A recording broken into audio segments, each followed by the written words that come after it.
सिंह और परिवार समेत कांग्रेस जो है वो एक बार फिर से ज्वाइन कर लिया। देखिए अब उनके पल्ले कुछ नहीं रहा और पूरी तरह से इनको पार्टी ने मौका दिया, अवसर दिया सब जगह पर, लेकिन अब वो एग्जॉस्टेड है, पूरी तरह से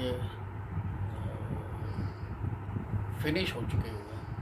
तो वो जा रहे हैं कांग्रेस में, जाएं, कोई फायदा नहीं होगा, कांग्रेस को भी नुकसान ही होगा। जसपा गठबंधन टूटने के बाद जसपा के प्रदेश अध्यक्ष और एमएलए समेत कई नेताओं ने जो है वो जसपा को रिजाइन कर दिया जसपा से। नहीं, वो देखिए जजपा का मामला इंडिपेंडेंट पार्टी है, वो क्या करती है क्या नहीं करती है उस पर वो ही बताएंगे, हमें नहीं बताना चाहिए। का समय है, ऐसे में हरियाणा में जसपा और इनेलो का एकजुट होने की बात जो है वो चल रही है।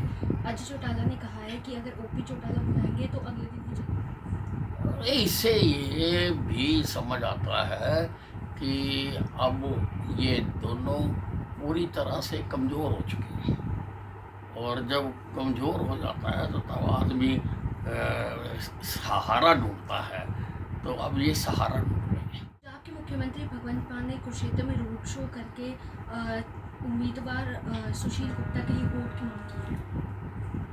देखिए, आप पार्टी का सारे हिंदुस्तान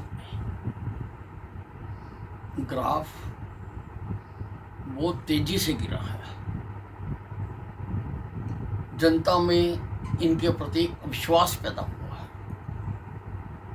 जो भ्रष्टाचार के केस में इनके ऊपर कार्रवाइयाँ हो रही हैं, लोग उससे बहुत गुस्से में हैं इनके खिलाफ। तो मान साहब पंजाब से लोग लाके यहाँ पे अपना एक फ़ोटो सेशन करके चले जाएंगे, उससे कुछ नहीं होता, क्योंकि वोट तो कुरुक्षेत्र की जनता ने डाल ली है, हरियाणा की जनता ने डाल ली है, पर सारे देश की जनता का एक मन बना हुआ है कि नरेंद्र मोदी 400 पार। इसमें नज़दीक आ रहा है, लेकिन कांग्रेस अभी तक अपने कैंडिडेट सेलेक्ट नहीं कर पा रही है। नहीं, सेट तो वो करे ना अगर उनके पास हो।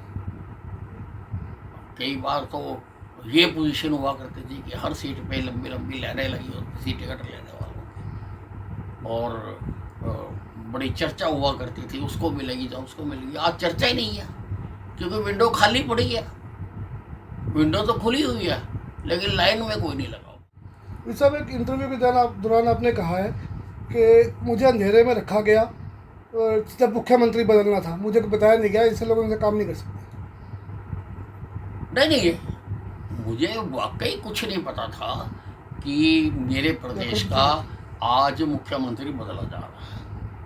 तो देखिए, ये ठीक बात नहीं है ना जी, बल्कि मैं सबसे सीनियर था और मेरे से अगर ये बात छुपाई गई तो उसने मुझे बहुत दुख पहुंचाया। सर, विपक्षी पार्टियां आपके कल जो ट्विटर हैंडल एक्स पर आपने चेंजिंग की है, उसको लेकर भी चर्चाएं चला रही है कि विज साहब किस्तों में नाराजगी जाहिर करें, खुलकर बताएं क्या कहना चाहते हैं। खुल के बता तो दिया कि भारतीय जनता पार्टी का अन्य भगत हूँ, और ये ऐसे ही जो चीज़ें हैं ना, इससे मतलब ना निकालें कुछ भी। भाजपा जिस तरह से सीनियर लीडर्स को दरकिनार कर रही है, खुड्डे लाइन लगा रही है, क्या नहीं लगता आने वाले समय में जो लोकसभा और विधानसभा की चुनाव है उसको लेकर असर पड़ेगा? नहीं, देखिए, हमारी हाईकमांड जो कुछ भी करती है सब सोच समझ के करती है।